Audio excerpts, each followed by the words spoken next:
സമൂഹത്തിൽ ഇപ്പോഴും നേരിടുന്ന ഒരു പ്രശ്നമാണ് ബോഡി ഷേമിംഗ് എന്നത്. നിങ്ങൾ നല്ല തടിച്ചിട്ടാണല്ലോ അല്ലെങ്കിൽ മെലിഞ്ഞിട്ടാണെന്നുള്ള ചോദ്യങ്ങൾ ഒരു മനസ്സിനെ എത്ര വേദനിപ്പിക്കും. എങ്ങനെ ഇരിക്കണം എന്നുള്ളത് നമ്മുടെ ചോയ്സ് ആണ്, പക്ഷെ അത് ഹെൽത്തി ആയിരിക്കുക എന്നുള്ളതാണ് മോസ്റ്റ് ഇമ്പോർട്ടൻറ്റ്. അതിനു വേണ്ട കുറച്ച് ഇൻസ്ട്രക്ഷൻസുമായിട്ടാണ് ഇന്ന് നമ്മളിവിടെ എത്തിയിരിക്കുന്നത്. Today we are going to chat with doctor Pratheesh, public health physician and specialized in diabetology, Chelakkara Jeevodaya mission hospital. Welcome. March 4-ാം തീയതി പൊണ്ണത്തടി ബോധവൽക്കരണ ദിനം. തടിച്ച ശരീരത്തിൽ നിന്നും മെലിഞ്ഞ ശരീരത്തിലേക്ക് മാറാൻ ആഗ്രഹിക്കുന്നവരാണ് ഇന്ന് എല്ലാവരും. പക്ഷേ അത് ആരോഗ്യകരമായി എങ്ങനെ മാറ്റാം എന്നുള്ളതിനെ കുറിച്ചുള്ള കുറച്ച് സജഷൻസുമായാണ് ഇന്ന് നമ്മൾ ജീവോദയ മിഷൻ ആശുപത്രിയിൽ എത്തിയിരിക്കുന്നത്. നമുക്കൊപ്പം ചേരുന്നു ഡോക്ടർ പ്രതീഷ് സാർ. നമസ്കാരം സാർ. നമസ്കാരം. നമ്മൾ മാർച്ച് 4-ാം തീയതി പൊണ്ണത്തടി ദിനമാണ്, അതായത് ഒബസിറ്റി, അമിതവണ്ണം. ഇപ്പോൾ ആളുകളിൽ എല്ലാവരും നേരിടുന്ന ഒരു പ്രശ്നമാണ് അമിതവണ്ണം എന്നുള്ളത്. അതെങ്ങനെയാണ് നിർണ്ണയിക്കുന്നത്? അമിതവണ്ണം നിർണ്ണയിക്കാൻ പല മാർഗങ്ങളുണ്ട്. അതിൽ വളരെ കോമൺ ആയി ഉപയോഗിക്കുന്ന 2 മാർഗങ്ങളാണ്. ഒന്ന് ബോഡി മാസ് ഇൻഡെക്സ് അഥവാ BMI എന്ന് പറയുന്ന ഒരു കാര്യമാണ്. അതെങ്ങനെയാണെന്ന് വെച്ചാൽ നമ്മുടെ വെയ്റ്റിനെ ഹൈറ്റ് മീറ്ററിൽ സ്ക്വയർ ഡിവൈഡ് ചെയ്യുക. അങ്ങനെ ഡിവൈഡ് ചെയ്യുമ്പോൾ 18 മുതൽ 25 വരെ നോർമൽ, 25 മുതൽ 30 വരെ ഓവർ വെയ്റ്റ്, 30-ന് മുകളിൽ ഒബേസ് എന്നാണ് പറയുക. ഇത് ഇൻ്റർനാഷണൽ സ്റ്റാൻഡേർഡ്സാണ്. പക്ഷേ ഇന്ത്യൻ സ്റ്റാൻഡേർഡ്സിലേക്ക് വരുമ്പോൾ 25 മുകളിൽ തന്നെ ഒബേസ് ആയിട്ട് കണക്കാക്കണം എന്നാണ് പറയുക. അതിന് കാരണം ഇന്ത്യക്കാർ ഡയബറ്റിസും ഹൈപ്പർ ടെൻഷൻ പോലുള്ള ജീവിതശൈലി രോഗങ്ങൾ വരാനുള്ള സാധ്യതകൾ കൂടുതലാണ് എന്നുള്ളത് കൊണ്ടാണ് അങ്ങനെ കുറച്ച് താഴ്ത്തി വെച്ചിട്ടുള്ളത്. ഇത് കൂടാതെ ഇനി BMI നോർമലാണ് വിചാരിക്കും. അങ്ങനെയാണെങ്കിൽ നമ്മുടെ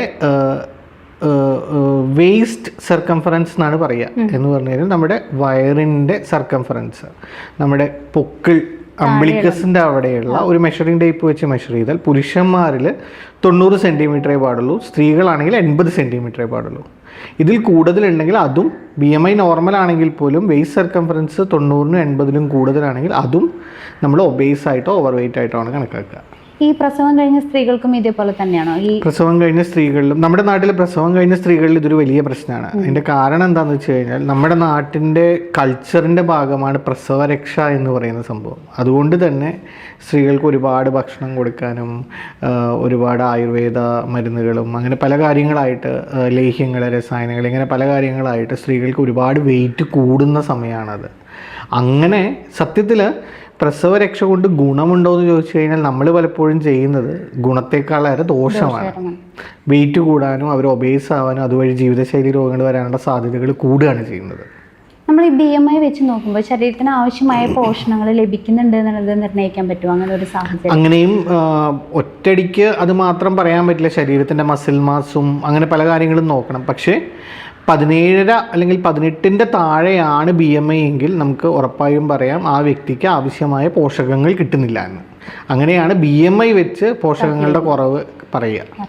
ഇപ്പം നമ്മൾ പ്രധാന കാരണങ്ങൾ ഏതൊക്കെയാണ്? ഇപ്പോൾ നമ്മളിപ്പോൾ ഒരു ഫാസ്റ്റ് ഫുഡ് കഴിക്കുന്ന ഒരാളല്ല, അല്ലെങ്കിൽ ഒരു ഡ്രിങ്ക്സ് കഴിക്കുന്ന ആൾക്കാരല്ല, അല്ലെങ്കിൽ പാനീയങ്ങൾ മറ്റേ സോഫ്റ്റ് ഡ്രിങ്ക്സ് കഴിക്കുന്ന ആൾക്കാർ, പക്ഷേ ഇവരും പൊണ്ണത്തടിയിൽ പെട്ടുപോകുന്നുണ്ട്. അപ്പോൾ എന്തായിരിക്കും ഇതിൻ്റെ പ്രധാന കാരണം?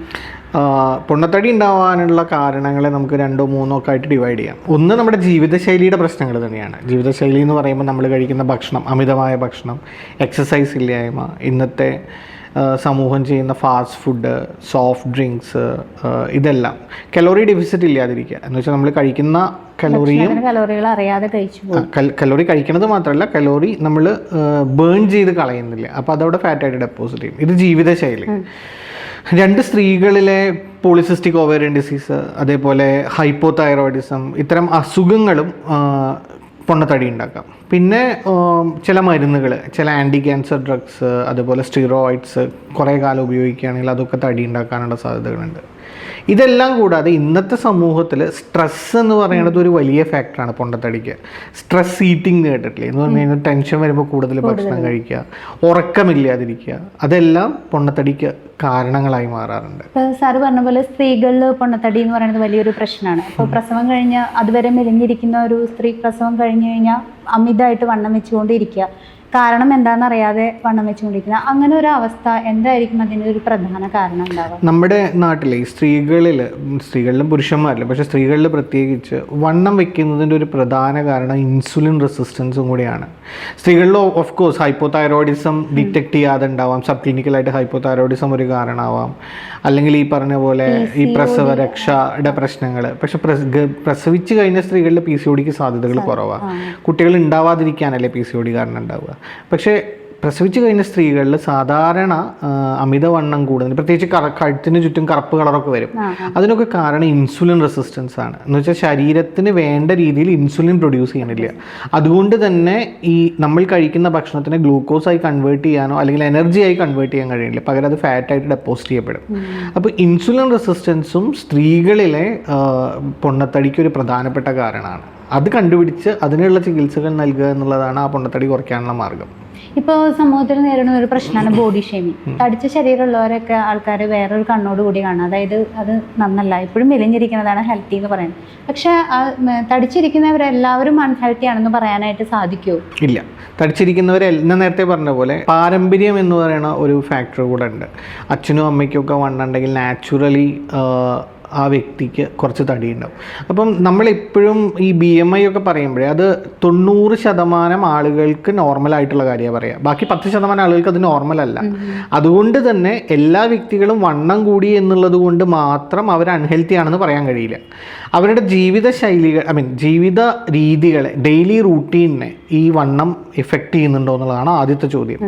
രാത്രിയിൽ ഉറങ്ങുമ്പോൾ സ്നോറിങ് ഉണ്ടോ? സ്ലീപ്പ് ആപ്നിയ എന്ന് പറഞ്ഞിട്ടൊരു കണ്ടീഷൻ ഉണ്ട്. എന്ന് വെച്ചാൽ രാത്രിയിൽ ഉറക്കത്തിൽ ശ്വാസം കിട്ടാതിരിക്കുക. അങ്ങനെയുള്ള കണ്ടീഷൻസ് ഉണ്ടോ? Diabetes, hyper tension, cholesterol, heart diseases, ഇങ്ങനത്തെ എന്തെങ്കിലും ഉണ്ടോ ഈ പൊണ്ണത്തടി കാരണം? നടക്കുമ്പോൾ കിതപ്പുണ്ടോ? ഒരു കയറ്റം കയറുമ്പോൾ കിതപ്പുണ്ടോ? ഇതൊന്നും ഇല്ലാത്ത തടിയുള്ള ആളുകളും സത്യത്തിൽ ഹെൽത്തിയാണ്. മെലിഞ്ഞിരിക്കുന്നത് മാത്രമല്ല. ഇനി നമ്മൾ കുട്ടികളുടെ കാര്യത്തിൽ വരികയാണെങ്കിൽ അവരിപ്പോൾ ജനിച്ചു വീഴുന്ന കുട്ടികളാണ്. ഇപ്പോൾ ഒരു അമ്മ ഡയബറ്റിക്സ് ആണ് പ്രസവം അല്ലെങ്കിൽ ഗർഭിണിയായിരിക്കുന്ന സമയത്തുണ്ടെങ്കിൽ കുട്ടികളിലും അത് ഒരു തടിച്ചൊരു അവസ്ഥയിലേക്ക് മാറുന്നുണ്ട്. അത് എന്തായിരിക്കും സാറിന് പറയാനുള്ളത്? സത്യത്തിൽ നമ്മുടെ നാട്ടിൽ ഇപ്പോൾ non communicable diseases, diabetes, hyper tension പോലെയുള്ള കണ്ടീഷൻസ് വളരെ കോമൺ ആയതുകൊണ്ട് ഡെലിവറി സമയത്ത് അമ്മയ്ക്ക് ഡയബറ്റിസ് ഉണ്ടെങ്കിൽ ചിലപ്പോൾ കുട്ടികളിൽ ഓവർ വെയ്റ്റ് ഉണ്ടാവാനുള്ള സാധ്യതകളുണ്ട് എന്ന് ഒരു തിയറി ഉണ്ട്. ഇത് കൂടാതെ ജനിക്കുമ്പോൾ കുട്ടി ലോ ബർത്ത് വെയിറ്റ് ആണെങ്കിൽ ആ കുട്ടിക്കും വെയിറ്റ് കൂടാനുള്ള സാധ്യതകൾ കൂടുതലാണെന്ന് ചില തിയറികൾ പറയുന്നുണ്ട്. പക്ഷേ ഇതിനേക്കാൾ ഉപരി ഇതിനെ ഡിസൈഡ് ചെയ്യുന്നത് നമ്മുടെ കൾച്ചറിൻ്റെ ഭാഗമായിട്ടുള്ള കാര്യങ്ങളാണ്. ഇപ്പം നമ്മളൊരു നേരത്തെ പറഞ്ഞ പോലെ ഒരു മെലിഞ്ഞ കുട്ടീനെ കണ്ടാൽ ആരോഗ്യമില്ലാത്ത കുട്ടി എന്നാണ് പറയുക. ഞാനൊക്കെ പഠിക്കുന്ന കാലത്ത് കുട്ടികളെ കാണുമ്പോൾ, അല്ലെങ്കിൽ എൻ്റെ വീട്ടിലൊക്കെ കുട്ടികളുണ്ടാകുമ്പോൾ എങ്ങനെയാ വെച്ച് കഴിഞ്ഞാൽ ആരെങ്കിലും പുറത്തുനിന്ന് വരുന്ന ആൾക്കാർ ഈ കുട്ടി എന്തോ ഒന്നും കഴിക്കണില്ല, ഇതാകെ മെലിഞ്ഞിരിക്കണ്ടല്ലോ എന്ന് പറയും. അപ്പം നമ്മുടെ ഒരു കോൺസെപ്റ്റ് എന്ന് പറയുന്നത് തടിച്ച കുട്ടിയാണ് ആരോഗ്യമുള്ള കുട്ടി. മാറുകയും ചെയ്യും, മെലിഞ്ഞിരിക്കണം എന്നുള്ളത് സത്യം. പക്ഷെ നമ്മളപ്പോൾ ഉണ്ടാക്കുന്നത് ഒരു ശീലമാണ്. അതായത് ആ കുട്ടീനെ ഒരുപാട്, നമ്മളിപ്പോഴും പറയില്ലേ ഭക്ഷണം വേസ്റ്റ് ആക്കാൻ പാടില്ല, പ്ലേറ്റിലുള്ള ഭക്ഷണം മുഴുവൻ കഴിക്കണം. ഇതൊക്കെ പറയുമ്പോൾ നമ്മളൊരു ശീലം ഉണ്ടാക്കുക ചെയ്യണത്. ഈ ശീലം കുട്ടിയായിരിക്കുമ്പോൾ തുടങ്ങിയ ഈ ശീലം വലുതാവുമ്പോഴും കണ്ടിന്യൂ ചെയ്യും. സത്യത്തിലൊരു ശരാശരി മലയാളി കഴിക്കുന്ന ഒരു നേരത്തെ ഭക്ഷണം എന്ന് പറയുന്നത് ശരിക്കൊരു മനുഷ്യന് വേണ്ട 3 നേരത്തെ ഭക്ഷണമാണ്. അതാണ് ഒരു മലയാളി ഒരു നേരം കഴിക്കുന്നത്, നമ്മുടെ ചോറൊക്കെ പ്രത്യേകിച്ച്. നമ്മൾ മലയാളികളുടെ ഇടയിൽ ഭക്ഷണം എന്ന് പറയുന്നത് കുറച്ച് കലോറി കൂടുതലാണ്, വളരെ കൂടുതൽ, കുറച്ചല്ല വളരെ കൂടുതലല്ല. 3 നേരം കഴിക്കാം, പക്ഷെ കഴിക്കുന്ന ക്വാണ്ടിറ്റി വളരെ കൂടുതലാണ്. അതൊരു ശീലവൽക്കരണത്തിന്റെ ഭാഗം. അപ്പോൾ അമ്മയ്ക്ക് ഉണ്ടാവുന്ന ഡയബറ്റിസോ അല്ലെങ്കിൽ കുട്ടിക്ക് ഉണ്ടാവുന്ന ലോ ബർത്ത് വെയിറ്റോ എന്നതിനേക്കാളൊക്കെ ഉപരി മലയാളികളിൽ ഒബേസിറ്റി എന്ന് പറയുന്ന സാധനം കാണാനുള്ള പ്രധാന കാരണം ഈ ശീലവൽക്കരണമാണ്. ഇനി നമ്മൾ പറയുകയാണെന്നുണ്ടെങ്കിൽ ഇപ്പോൾ നമ്മൾ ഒരുപാട് ഫുഡ് ഐറ്റംസ് പുറത്തുള്ള, അതായത് അറേബ്യൻ രാജ്യങ്ങളിലുള്ളതും ഒക്കെ നൈറ്റായിട്ടുള്ള ഒരു ലൈഫ് വന്നിരിക്കുകയാണ്. അപ്പോൾ നമ്മൾ ഇത് എന്താ പറയുക, ഡെയിലി യൂസ് ചെയ്യുന്നവരുണ്ട്, ചില സമയങ്ങളിൽ യൂസ് ചെയ്യുന്നുണ്ട്. ഇത് ഉറപ്പായും നമ്മുടെ ശരീരത്തിന് ബുദ്ധിമുട്ടാണ് എന്നുള്ളത് നമുക്ക് അറിയാം ഓരോരുത്തർക്കാണ്. ഈ കുട്ടികളും ഈ ലൈഫ് സ്റ്റൈൽ വളർന്നു വരുമ്പോൾ അവർക്കുള്ള ഒരു ഉപദേശം എന്താണ്? ഉപദേശം ആർക്കും ഇഷ്ടമല്ല അന്നത്തെ കാലത്ത്, പക്ഷെ എന്തായിരിക്കും? അല്ല, ഇതിന് ഉപദേശം എന്ന് വിളിക്കേണ്ട, പക്ഷേ നമ്മൾ അക്കൾച്ചറേഷൻ എന്ന് പറയുന്ന ഒരു കോൺസെപ്റ്റ് ഉണ്ട്. എന്ന് പറഞ്ഞാൽ പല കൾച്ചറുകളും തമ്മിൽ സംസാരിക്കും. അപ്പോൾ ഒരു കൾച്ചറിൻ്റെ ഭാഗമായിട്ടുള്ള സാധനങ്ങൾ മറ്റൊരു കൾച്ചറിലേക്ക് വലുതും വളരെ കോമണാണ്. നമ്മുടെ നാട്ടിൽ നിന്നുള്ള അഭ്യസ്തവിദ്യരായ പല ചെറുപ്പക്കാരികളും വിദേശത്ത് വർക്ക് ചെയ്യുന്നവർ. അതുകൊണ്ട് തന്നെ അവിടുത്തെ ഭക്ഷണ രീതികൾ നമ്മുടെ നാട്ടിൽ വരുമെന്നുള്ളതിന് ഒരു സംശയവുമില്ല. അത് നമുക്ക് തടയാൻ ക്ലൈമറ്റ് ആയിട്ട്, അതായത് ഇപ്പൊ നമുക്ക് ഇത്രയും ഒരു തണുപ്പുള്ള സ്ഥലത്ത് കഴിക്കുന്നതും ഒരു മിശ്രിതമായിട്ടുള്ള ഒരു കാലാവസ്ഥയുള്ള സമയത്തും അത് ഫുഡ് നമ്മുടെ ശരീരത്തെ എഫക്ട് ചെയ്യുന്നില്ലേ? അങ്ങനെ സയന്റിഫിക് ആയിട്ടുള്ള എവിഡൻസുകളൊന്നുമില്ല. പക്ഷേ എപ്പോഴും ഏത് ഭക്ഷണം വന്നാലും നമ്മൾ ശ്രദ്ധിക്കേണ്ട ഒരു കാര്യം ബാലൻസ്ഡ് ഡയറ്റ് എന്ന് പറയുന്ന കോൺസെപ്റ്റാണ്. എന്ന് വെച്ചാൽ സമീകൃത ആഹാരം. നിങ്ങൾ എന്തും അധികമായാലും അമൃതും വിഷം എന്ന് പറയുന്ന പോലെ എന്തും കഴിക്കാം, പക്ഷേ എല്ലാ ആവശ്യത്തിനും കഴിക്കാൻ പാടുള്ളൂ. പ്രോബ്ലം കിടക്കുന്നത് എവിടെയാണെന്ന് വെച്ച് കഴിഞ്ഞാൽ നമ്മുടെ കുട്ടികൾ ജങ്ക് ഫുഡ്സ് ഒരുപാട് കഴിക്കുന്നവരാണ്. വീട്ടുകാർക്കും എളുപ്പമാണ്, അച്ഛനും അമ്മയും ജോലിക്ക് പോകുന്നവരായിരിക്കും. അപ്പോൾ കുട്ടിക്ക് രാവിലെ ബ്രെഡും ജാമും കൊടുക്കാനായിരിക്കും എളുപ്പം, ബ്രെഡും ബട്ടറും കൊടുക്കാനായിരിക്കും എളുപ്പം, ദോശയോ ഇഡലിയോ ഉണ്ടാക്കി കൊടുക്കുന്നതിനേക്കാളും. അതുകൊണ്ട് തന്നെ നമ്മുടെ കുട്ടികൾ ജങ്ക് ഫുഡ്സ് ആയിരിക്കും കൂടുതൽ കഴിക്കുന്നുണ്ടാവുക. അപ്പോൾ കൂടുതൽ കഴിക്കുന്നതാണ് പ്രശ്നം. എവിടെ നിന്നുള്ള ഫുഡാണെന്നുള്ളത് കാര്യമായിട്ടുള്ള പ്രാധാന്യമില്ലാത്ത കാര്യമാണ്. പ്രാധാന്യമുള്ളത് എത്ര കഴിക്കുന്നു എന്നുള്ളതാണ്. അപ്പോൾ നേരത്തെ പറഞ്ഞ പോലെ കുട്ടികളിൽ ആ ശീലവൽക്കരണം ആദ്യം മുതലേ തുടങ്ങും. കുറേ എനിക്ക് പരിചയമുള്ള പലരും, ഡോക്ടർമാരായ പലരും, ഒരു ദിവസം ഒരു 1 ലിറ്റർ കൊക്കക്കോളയൊക്കെ കുടിക്കുന്ന ആളുകളാണ്, പെപ്സിയൊക്കെ കുടിക്കുന്ന ആളുകളാണ്. അപ്പോൾ എന്തുകൊണ്ടാണ് അങ്ങനെ ആയത്? അവർ ചെറുപ്പം മുതലേ ശീലിച്ചു വന്നത് അതുകൊണ്ടാണ്. അപ്പോൾ ആ ശീലമാണ് പ്രശ്നം, ഭക്ഷണമല്ല പ്രശ്നം. നമ്മൾ ഇപ്പോൾ അതായത് ആളുകൾക്ക് ഇപ്പോൾ ഏറ്റവും കൂടുതൽ ഇപ്പോൾ സ്ത്രീകളുടെ കാര്യം എടുക്കുകയാണെന്നുണ്ടെങ്കിൽ അവർ വണ്ണമില്ലാത്ത രീതിയിൽ നിന്നും പെട്ടെന്ന് വണ്ണം വെക്കുന്ന സമയത്ത് ഒരുപാട് മൂഡ് സ്വിങ്സ്, അതുപോലെ തന്നെ സമൂഹത്തിൽ ഇറങ്ങി നടക്കാൻ പോലും മടിക്കുന്ന കുറേ ആളുകളുണ്ട്. അപ്പോൾ ഈ അമിതവണ്ണം കൊണ്ടുള്ള പ്രശ്നങ്ങൾ എന്തെല്ലാമാണ്, അതായത് സ്ത്രീകൾക്കും പുരുഷന്മാർക്കും ഒരുപോലെ? നമ്മൾക്ക് കോമൺ ആയിട്ട് പറയുകയാണെങ്കിൽ സ്ത്രീകളിലും പുരുഷന്മാരിലും ഡയബറ്റിസ്, ഹൈപ്പർ ടെൻഷൻ, ഡയബറ്റിസ് എന്ന് പറഞ്ഞാൽ ഷുഗർ, ഹൈപ്പർ ടെൻഷൻ എന്ന് പറഞ്ഞാൽ രക്താതിസമ്മർദ്ദം, കൊളസ്ട്രോൾ കൂടുന്ന കണ്ടീഷൻ, ഡിസ്ലിപ്പിഡീമിയ, കാർഡിയാക് ഡിസീസസ്, ഹാർട്ടിന് സംബന്ധമായ അസുഖങ്ങൾ, ഇതെല്ലാം വളരെ കോമൺ ആയിട്ട് അമിതവണ്ണം കൊണ്ടുണ്ടാവാം. ഇതെല്ലാം ഇൻ്റർ കണക്റ്റഡുമാണ്. ഇപ്പം ഡയബറ്റിസും അമിതവണ്ണവും തമ്മിൽ സഹകരിച്ചാൽ നിൽക്കുക. ഡയബറ്റിസ് കാരണം അമിതവണ്ണം ഉണ്ടാവാം, അമിതവണ്ണം കാരണം ഡയബറ്റിസും ഉണ്ടാവാം. ഇത് രണ്ടും കാരണം പ്രഷറും കൂടാം, ഇത് രണ്ടും കാരണം ഹൃദയത്തിനെയും ബാധിക്കാം. അങ്ങനെ ഇൻ്റർ കണക്റ്റഡാണ്. ഇത് കൂടാതെ സ്ത്രീകളിൽ പ്രത്യേകിച്ച് PCOD സാധ്യത കൂടുതലാണ്. PCOD ഇതുപോലെയാണ്. PCOD തടി കൂട്ടും, തടി കൂടുന്നത് PCOD കൂട്ടും. തൈറോയിഡും ഭയങ്കര വലിയ പ്രശ്നമാണ് അല്ലേ? തൈറോയിഡ് തടി കൂടുന്നത് കൊണ്ട് ഹൈപ്പോതൈറോയിഡിസം ഉണ്ടാവില്ല. പക്ഷേ ഹൈപ്പോതൈറോയിഡിസം, അതായത് തൈറോയിഡ് ഹോർമോൺസ് ഉണ്ടാക്കുന്നത് കുറവാണെങ്കിൽ അത് തടി കൂടാൻ സാധ്യതയുണ്ട്, കൂട്ടാൻ സാധ്യതയുണ്ട്. സ്ത്രീകളിൽ വേറൊരു പ്രശ്നം കുട്ടികൾ ഉണ്ടാവാനുള്ള സാധ്യതകൾ കുറയുന്നു എന്നുള്ളത്. അത് സ്ത്രീകളിൽ മാത്രമല്ല പുരുഷന്മാരിലും അമിതവണ്ണം വന്ധ്യത ഉണ്ടാക്കാനുള്ള സാധ്യതകൾ കൂടുതലാണ്.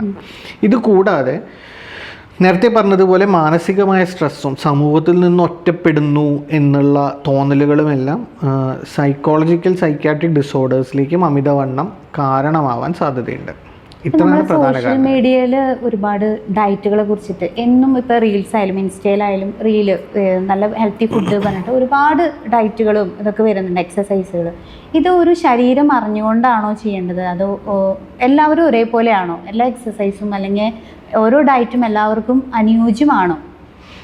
നമ്മുടെ ശരീരത്തിനൊരു പ്രത്യേകത ഉണ്ട്. നമ്മുടെ ശരീരവും മനസ്സും എപ്പോഴും ഭാവിയിൽ വരാൻ പോകുന്ന ക്രൈസിസുകളെ ആലോചിച്ചിട്ടാണ് ഭക്ഷണത്തിനെ സ്റ്റോർ ചെയ്യുക. അപ്പം നമ്മുടെ ശരീരത്തിലൊക്കെ ഫാറ്റ് സ്റ്റോർ ചെയ്യുന്നത് എന്താ വെച്ചാൽ, ഭാവിയിൽ ഒരു യുദ്ധം ഉണ്ടായാൽ അല്ലെങ്കിൽ ഭക്ഷണം കിട്ടാത്തൊരു സാഹചര്യം വന്നാൽ നമ്മുടെ ശരീരത്തിൽ ഫാറ്റ് ഉപയോഗിക്കാൻ നമ്മുടെ ശരീരം നമ്മളെ തന്നെ പ്രിപ്പയർ ആക്കുന്നതാണ്. അപ്പം ശരീരത്തിന് എത്ര കിട്ടുന്നു എന്നുള്ളത് പ്രശ്നമല്ല. ശരീരത്തിൻ്റെ റൂട്ടീൻ പ്രോസസ്സാണ് ആവശ്യമില്ലാത്തതിൽ കൂടുതൽ കലോറി വന്നാൽ അതിനെ ഫാറ്റായിട്ട് കൺവേർട്ട് ചെയ്ത് സ്റ്റോർ ചെയ്ത് വയ്ക്കുക, ഭാവിയിൽ ഉപയോഗിക്കാൻ. ഇതാണ് സത്യത്തിൽ ചെയ്യുന്നത്. അപ്പം നമ്മുടെ ചുറ്റും നമ്മൾ ഭക്ഷണം കുറയ്ക്കുന്നതിനനുസരിച്ച് നമ്മുടെ ശരീരം അതിൻ്റെ മെറ്റബോളിസത്തിനെ കുറച്ചുകൊണ്ടേയിരിക്കും. അപ്പം നമ്മൾ 3000 കലോറി കഴിക്കുന്ന ഒരാളാണെങ്കിൽ 1500 കലോറിക്കൽ BMR, അതിന് ബേസൽ മെറ്റബോളിക് റേറ്റ് എന്ന് പറയുന്ന, അതായത് എനർജി യൂട്ടിലൈസേഷൻ അതിനനുസരിച്ച് ശരീരം കുറയ്ക്കും. അതുകൊണ്ട് തന്നെ ഇന്ന് നമ്മൾ പറയുന്ന പല ഡയറ്റുകളും എല്ലാവർക്കും വർക്ക് ചെയ്യണം എന്നില്ല. എന്ന് മാത്രമല്ല, ഈ പറയുന്ന ഉദാഹരണത്തിന് intermittent fasting, high protein high fat diet, ഇതെല്ലാം പല ആളുകളിലും പാൻക്രിയാറ്റൈറ്റിസ് പോലുള്ള കണ്ടീഷൻസ് ഉണ്ടാക്കാനുള്ള. ഉണ്ണിമുകുന്ന ഇപ്പോൾ അടുത്തൊരു ഇൻ്റർവ്യൂവിൽ പറയണ കേട്ടു, വെള്ളം മാത്രം കുടിച്ചുകൊണ്ട് ഒരു ഫാസ്റ്റിംഗ്, അത് എങ്ങനെയായിരിക്കും? അതെനിക്ക് മനസ്സിലായില്ല അതിനെ കുറിച്ചിട്ട്. ഉണ്ണിമുകുന്ദൻ ഇത് പറഞ്ഞത് ഞാൻ കേട്ടിട്ടില്ല. പക്ഷേ വെള്ളം മാത്രം കുടിച്ചുകൊണ്ടുള്ള ഫാസ്റ്റിംഗ് എന്ന് പറഞ്ഞാൽ ഒരു ദിവസത്തിൽ കൂടുതൽ കണ്ടിന്യൂ ചെയ്യാൻ കഴിയുന്നുണ്ടാവില്ല. വെള്ളം, പിന്നെ അതുപോലെ പ്രോട്ടീൻ ആയിട്ടുള്ള മുട്ട, അങ്ങനെയുള്ള ഐറ്റംസ് മാത്രം യൂസ് ചെയ്തുകൊണ്ട് ഒരു ഡയറ്റ് ആയിരുന്നു എന്നുള്ളത് ഒരു ഇൻ്റർവ്യൂവിൽ പറയണ കേട്ടിരുന്നു. അപ്പോൾ അത് കറക്റ്റ് ഒരു ശരീരത്തിന് യോജിച്ചതാണോ ഇങ്ങനെയുള്ള ഡയറ്റുകൾ? ഹൈ പ്രോട്ടീൻ ഡയറ്റ് അഥവാ കീറ്റോ ഡയറ്റ് എന്നാണ് ഇതിന് പറയുക. കീറ്റോ ഡയറ്റ് എന്ന് പറയുന്നത് നമ്മൾ പ്യുവർലി പ്രോട്ടീൻ മാത്രമേ കഴിക്കുള്ളൂ, കാർബോഹൈഡ്രേറ്റ് കഴിക്കുകയില്ല. അങ്ങനെ വരുമ്പോൾ നമ്മുടെ ശരീരത്തിൽ ആവശ്യത്തിന് കാർബോഹൈഡ്രേറ്റ് കിട്ടാണ്ടാവുമ്പോൾ നമ്മുടെ ഫാറ്റ് റിസർവ്സിനെയും പ്രോട്ടീൻ റിസർവ്സിനെയും, ആദ്യം ഫാറ്റ് റിസർവ്സിനെയും പിന്നെ പ്രോട്ടീൻ റിസർവ്സിനെയും ശരീരം ഉപയോഗിക്കാൻ തുടങ്ങും. ഈ ഫാറ്റ് റിസർവുകൾ ഉപയോഗിക്കുമ്പോൾ ശരീരത്തിൻ്റെ തടി കുറയും. പക്ഷേ പ്രോബ്ലം എന്താ, ഞാൻ നേരത്തെ പറഞ്ഞ പോലെ ശരീരം അപ്പോൾ ബേസൽ മെറ്റബോളിക് റേറ്റ് കുറയ്ക്കാൻ തുടങ്ങും. 5-6 കിലോ ലൂസ് ചെയ്യും, അതിനുശേഷം വെയിറ്റ് കുറയാതാവും. അതിൻ്റെ കാരണം ശരീരം ആ ഡയറ്റിന് അഡ്ജസ്റ്റഡ് ആയതുകൊണ്ടാണ്. മാത്രമല്ല കീറ്റോ ഡയറ്റ് പോലെയുള്ള കണ്ടീഷൻ ഒരു ഡോക്ടറുടെ നിർദ്ദേശപ്രകാരം അല്ലെങ്കിൽ ഒരു ഡയറ്റീഷ്യൻ്റെ നിർദ്ദേശപ്രകാരം അല്ല എടുക്കുന്നതെങ്കിൽ ഹൈ പ്രോട്ടീൻ ഡയറ്റ് കിഡ്നിനെയാണ് ബാധിക്കുക. കിഡ്നിയിൽ ക്രിയാറ്റിനിൻ കൂടാൻ സാധ്യതയുണ്ട്, കിഡ്നി ഫങ്ഷൻസ് അബ്നോർമൽ ആവാൻ സാധ്യതയുണ്ട്. അപ്പോൾ ലോങ് ടേം ആയിട്ടൊരു കീറ്റോ ഡയറ്റോ ഒരു ഇൻ്റർമീഡിയറ്റ് ഡയറ്റോ ഒക്കെ ചെയ്യുന്നത് ഒരു പക്ഷേ എല്ലാവരിലും അല്ലെങ്കിലും പലരിലും ഗുണത്തേക്കാൾ ഉപരി ദോഷമാണ് ഉണ്ടാക്കുക. ഈ ജിമ്മുകളുടെ പ്രാധാന്യം കൂടി വരികയാണ്. അപ്പോൾ വീട്ടിലിരിക്കുന്ന എല്ലാ ഇപ്പോൾ വീട്ടമ്മമാരായാലും ഇപ്പോൾ ജിമ്മുകളെ ആശ്രയിച്ചിട്ട് തടി കുറയ്ക്കണം എന്നുള്ള അത് നമ്മളിപ്പോൾ ഒരു കാലഘട്ടത്തിൽ ഇപ്പോൾ 1 മാസം പോയി 2 മാസം പോയി തടി കുറഞ്ഞു, നിർത്തി കഴിഞ്ഞാൽ വീണ്ടും തടിക്കുന്ന ഒരു പ്രകൃതം ഉണ്ട്. അപ്പോൾ അത് എങ്ങനെയായിരിക്കും, ഒരു ശരിയായ രീതിയിൽ എങ്ങനെയായിരിക്കും ഡോക്ടർ സജഷനിൽ എങ്ങനെയായിരിക്കും തടി കുറയ്ക്കേണ്ടത്? ജിമ്മിൽ പോകുന്നോ ഇല്ലയോ എന്നുള്ളതല്ല പ്രധാനം. തടി കുറയ്ക്കാനാണ് ഉദ്ദേശിക്കുന്നതെങ്കിൽ കലോറി ഡെഫിസിറ്റ് ഉണ്ടാവണം. എന്ന് പറഞ്ഞാൽ നമ്മൾക്ക് കിട്ടുന്ന കലോറിയും നമ്മൾ യൂസ് ചെയ്യുന്ന കലോറിയും ഡിഫറൻസ് ഉണ്ടാവണം. എന്ന് പറഞ്ഞാൽ ഇപ്പോൾ നമ്മൾക്ക് കിട്ടുന്ന ഒരു 1500 കലോറി ആണെങ്കിൽ നമ്മൾ ഒരു ദിവസം 1800 2000 കലോറി ബേൺ ചെയ്യണം. അങ്ങനെ കലോറി ഡെഫിസിറ്റിൽ നിന്നാലേ തടി കുറയുള്ളൂ. അതിനിപ്പോൾ ജിമ്മിൽ പോകണം നിർബന്ധമില്ല. നേരത്തെ പറഞ്ഞതുപോലെ നിങ്ങൾ ഒരു പ്ലേറ്റ് എടുത്താലേ, വട്ടത്തിലുള്ള ഒരു പ്ലേറ്റ് എടുത്താൽ അതിൻ്റെ അരഭാഗം പച്ചക്കറി കഴിക്കണം എന്നാണ്, ബാക്കി 1/4 ഭാഗം മത്സ്യമോ മാംസമോ മുട്ടയോ കഴിക്കാം, ബാക്കി 1/4 ഭാഗമേ കാർബോഹൈഡ്രേറ്റ് കഴിക്കാൻ പാടുള്ളൂ. നമ്മുടെ ഡയറ്റ് നോക്കൂ, നമ്മുടെ ഡയറ്റ് 3/4 ഭാഗം കാർബോഹൈഡ്രേറ്റ് അരിയാണ്, ചോറാണ്, ബാക്കി 1/4 ഭാഗത്താണ് മത്സ്യമോ മാംസമോ മുട്ടയോ ഉണ്ടാവുക. അപ്പോൾ അത് മാറിയിട്ട് ഇപ്പോൾ ഈ പറഞ്ഞ പോലെ അരഭാഗം പച്ചക്കറിയും 1/4 ഭാഗം പ്രോട്ടീനും 1/4 ഭാഗം കാർബോഹൈഡ്രേറ്റും ആക്കുകയും ഒപ്പം ജിമ്മിൽ പോവുകയും ചെയ്താൽ വെയിറ്റ് കുറയും. അല്ലാതെ ജിമ്മിൽ പോകുന്നത് കൊണ്ട് മാത്രം വെയിറ്റ് കുറയുമെന്ന് പറയുന്നത് ഒരു മിഥ്യാധാരണയാണ്. ഇനി നമുക്ക് ഇതിൻ്റെ ചികിത്സാ രീതികളുണ്ട്. ഇപ്പോൾ എല്ലാവരും പല ക്ലിനിക്കുകൾ ഉയർന്നു വന്നിട്ടുണ്ട്, സ്കിന്ന് ഹെൽത്ത് എന്നൊക്കെ പറഞ്ഞിട്ട്. അപ്പോൾ ഇതിൻ്റെ കറക്റ്റായിട്ടുള്ളൊരു മരുന്നെടുക്കേണ്ട ഒരു സമയം അല്ലെങ്കിൽ ഒരു ഓപ്പറേഷൻ രീതിയിലൂടെ കൊഴുപ്പുകൾ, അമിതമായ കൊഴുപ്പ് മാറ്റം ചെയ്യേണ്ട ഒരു അവസ്ഥ അത് എപ്പോഴായിരിക്കും ഉണ്ടായിരിക്കുക? BMI വെച്ചാണ്, BMI മാത്രമല്ല കോമോർബിഡിറ്റീസും കൂടെ ചേർത്തിട്ടാണ് അതിനെക്കുറിച്ച് തീരുമാനിക്കുക. നിങ്ങൾ ഓവർ വെയ്റ്റ് ആണ്, അതായത് നിങ്ങളുടെ ഇന്ത്യൻ സ്റ്റാൻഡേർഡ്സ് എടുക്കേണ്ട, നമുക്ക് ICMR സ്റ്റാൻഡേർഡിന് പകരം ഇൻ്റർനാഷണൽ സ്റ്റാൻഡേർഡ്സ് തന്നെ എടുക്കുക. 25-നും 30-നും ഇടയ്ക്കാണ് നിങ്ങളുടെ BMI എങ്കിൽ നിങ്ങൾക്ക് ഡയറ്റ് കൺട്രോളും എക്സസൈസും മാത്രമേ ആവശ്യമുള്ളൂ. 30-നും 35-നും ഇടയ്ക്കാണ് നിങ്ങളുടെ BMI, അതായത് നിങ്ങൾ ഒബേസിറ്റി ക്ലാസ് 1 എന്ന് പറയുന്ന ലെവലിലാണെങ്കിൽ നിങ്ങൾക്ക് വേണ്ടത് മെഡിക്കേഷൻസ് ആവശ്യമുണ്ട്. നിങ്ങളുടെ ശരീരത്തിന് എന്തോ പ്രോബ്ലം ഉണ്ട്, അതുകൊണ്ടാണ് നിങ്ങൾ വെയിറ്റ് കുറയാത്തത്. നമ്മുടെ ക്രേവിങ്സ് കൺട്രോൾ ചെയ്യുന്നത് നമ്മുടെ ഹൈപ്പോതലാമസാണ്. അപ്പോൾ ഒരുപക്ഷെ ഹൈപ്പോതലാമസ് ഓവർ ഡ്രൈവിലാവാം, നമുക്ക് ഭക്ഷണം കൺട്രോൾ ചെയ്യാൻ പറ്റുന്നുണ്ടാവില്ല. അങ്ങനെയുള്ള കണ്ടീഷൻസിൽ മെഡിസിൻസ് ഉപയോഗിക്കുന്നതുകൊണ്ട് കുഴപ്പമില്ല. ഇന്ന് പല മെഡിസിൻസും ഉണ്ട്, ഗുളികകളുണ്ട്, ഇഞ്ചെക്ഷൻസ് ഉണ്ട്. ഇതെല്ലാം ഉപയോഗിക്കുന്നതിൽ തെറ്റില്ല. ഒരു ഫിസിഷ്യൻ്റെ മേൽനോട്ടത്തിൽ ഇതൊന്നും ഉപയോഗിക്കുന്നതിൽ തെറ്റില്ല. സൈഡ് എഫക്ട്സ് ഉണ്ടോ എന്ന് ചോദിച്ചു കഴിഞ്ഞാൽ അബ്ഡോമിനൽ ഇഷ്യൂസ് കുറച്ച് വരും, ഗ്യാസ്, ബ്ലോട്ടിങ്, ശോധന ശരിയല്ലായ്മ, ഈ ഗുളികകൾക്കും മരുന്നുകൾക്കൊക്കെ. അപ്പോൾ 30-നും 35-നും അകത്താണ് നിങ്ങളുടെ BMI എങ്കിൽ മെഡിസിൻസ് ഉപയോഗിക്കാം. 35-ന് മുകളിലാണെങ്കിലാണ് പലപ്പോഴും ബാരിയാട്രിക് സർജറീസ്, സ്റ്റൊമക്കിൻ്റെ വലിപ്പം കുറയ്ക്കുന്ന സർജറീസ്, അത്തരം സർജറീസ് എല്ലാം 35-ന് മുകളിലാണ് നിങ്ങളുടെ BMI എങ്കിലാണ് ചെയ്യുക. അതും ഇതെല്ലാം ഒരു ഫിസിഷ്യൻ്റെയോ ഒരു ഡയബറ്റോളജിസ്റ്റിൻ്റെയോ അല്ലെങ്കിൽ ഒരു ഡയറ്റീഷ്യൻ്റെയോ നിർദ്ദേശം അനുസരിച്ച് ചെയ്യാൻ പാടുള്ളൂ എന്നുള്ളതാണ് പ്രധാനം. സ്വന്തം ഇഷ്ടത്തിന് ചെയ്യാൻ പാടില്ല. അതായത് നമ്മൾ വീട്ടിൽ ഇപ്പോൾ കുറേ ആളുകൾ പറയും ഇന്നത് കഴിച്ചാൽ കുറച്ച് വണ്ണം പറയും, അല്ലെങ്കിൽ ഇന്നത് കഴിച്ചാൽ ഹെൽത്തിയാണ്. അപ്പോൾ നമ്മൾ ചിയ സീഡ്സ് രാവിലെ, അതൊക്കെ ഹെൽത്തി ആണ്, പക്ഷെ അത് എത്രത്തോളം അത് ഫലപ്രദം ആയിരിക്കും? അത് സയൻറ്റിഫിക്കലി പ്രൂവൺ അല്ല എന്നുള്ളതാണ് പ്രശ്നം. എല്ലാവരും അഭിപ്രായങ്ങൾ പറയണത് സ്വന്തം അനുഭവങ്ങളിൽ നിന്നാണ്. അനുഭവങ്ങളല്ല സയൻസ്. സയൻസും അനുഭവവും തമ്മിൽ വ്യത്യാസമുണ്ട്. ഞാൻ നേരത്തെ പറഞ്ഞില്ല, എനിക്ക് വർക്ക് ചെയ്ത് താങ്കൾക്ക് വർക്ക് ചെയ്യണം എന്നില്ല.